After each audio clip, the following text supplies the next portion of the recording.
यो हिजो चाहिँ सामाजिक सञ्जालमा चाहिँ यो उदयपुरको त्रियुगा नगरपालिका वडा नम्बर 10 को रातमाते भन्ने ठाउँमा चाहिँ प्लास्टिकको चामल भनेर व्यापक रूपमा आयो सामाजिक सञ्जालमा। तपाईहरु आज अनुभव पनि जानुभयो। खास वास्तविक त्यहाँनिर चाहिँ के देख्नुभयो?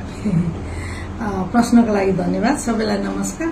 खास गरिकन त्यो हिजो सामाजिक सञ्जालमा आइसकेपछि आज हामी अनुगमन गर्ने स्थानीय तहको अब जिम्मेवारी पाए अनुसार सामाजिक सञ्जालमा आयो। वास्तवमा यो खाद्य अधिकारसँग सम्बन्धित कुरो भएको कारणले गर्दा कोर्डिनेसन गरेँ मैले। त्रियुगा नगर उद्योग वाणिज्य सङ्घ, जिल्ला उद्योग वाणिज्य सङ्घ र हाम्रो कृषि शाखाको र पत्रकार साथीहरूसँग गएर अन द स्पोट हेर्दाखेरि चाहिँ हिजो सामाजिक सञ्जालमा भए जस्तो चाहिँ अलिक फरक भयो।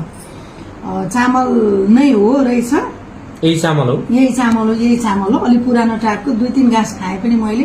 अरू चामल जसरी खान्छ त्यसरी निलिन्छ, निलियो पनि, चपियो पनि, पिठो पनि भयो, अनि धुएर अलिकति तिनेर हेर्दा चौलियो पनि, चौलाने पनि भयो। अनि त्यो भएको कारणले गर्दाखेरि त्यो चामलै हो भनेर हाम्रो नाङ्गा आँखाले हेऱ्यौँ। अनि खाद्य तथा गुण नियन्त्रण कार्यालयमा पनि पठाएको छ भन्ने कुरा बुझ्यो र मैले सिडिओ साहबलाई सोद्धाखेरि त्यहाँबाट पनि चामलै हो, त्यो त्यही प्रजातिको चामल हो भन्ने खालको चाहिँ रिपोर्ट आएको छ भन्ने खालको कुरा बुझ्यो। वास्तवमा त्यो चामल नै रहेछ, चामलै हो, त्यो प्लास्टिक भएको चाहिँ पाइएन।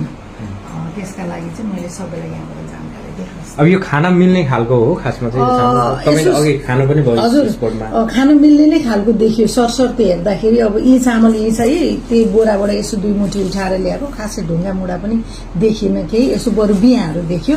खाना मिल्ने नै खालको आँखाले, नाङ्गो आँखाले हेर्दाखेरि खाना मिल्ने नै खालको देख्यो मैले चाहिँ, हामीले हाम्रो टिम। त्यो भनेपछि बजारमा आएको जस्तो त्यस्तो होइन, बजारमा जुन सञ्जालमा आयो त्यो चाहिँ होइन।